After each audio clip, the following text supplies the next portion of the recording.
We begin with breaking news tonight, where in the past 60 minutes, police opened all lanes on the 54 westbound after a raging car fire. Our 10 News cameras were there. You can see before firefighters arrived, the SUV fully engulfed in flames. And we've learned it was a quick action by a passerby who saved the life of the driver.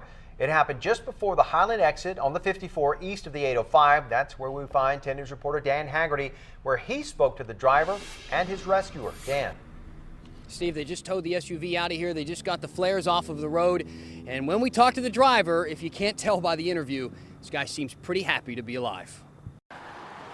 When you see a car that looks like this, it's hard to believe that the driver, just a few feet away, can be smiling. But despite his Range Rover being engulfed in flames, Ricardo Tavazon considers himself lucky. In a matter of 2 minutes, just heard a big boom in the engine. I'd be lucky to say that.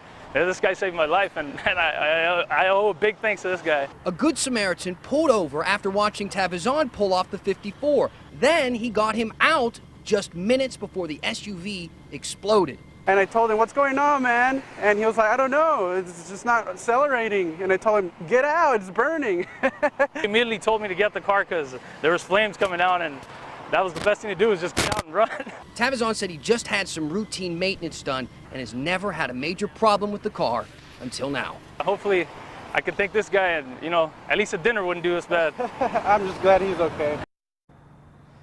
And the driver, Tavazon, said that several cars drove by while the car was beginning to catch on fire and just nobody noticed. The Good Samaritan said that when he got out of his car to approach Tavazon, he was getting ready to pull back on to the 54. Right place, right time. Live in Nashville City tonight, Dan Haggerty, 10 News. There are some good people out there. Thank you, Dan.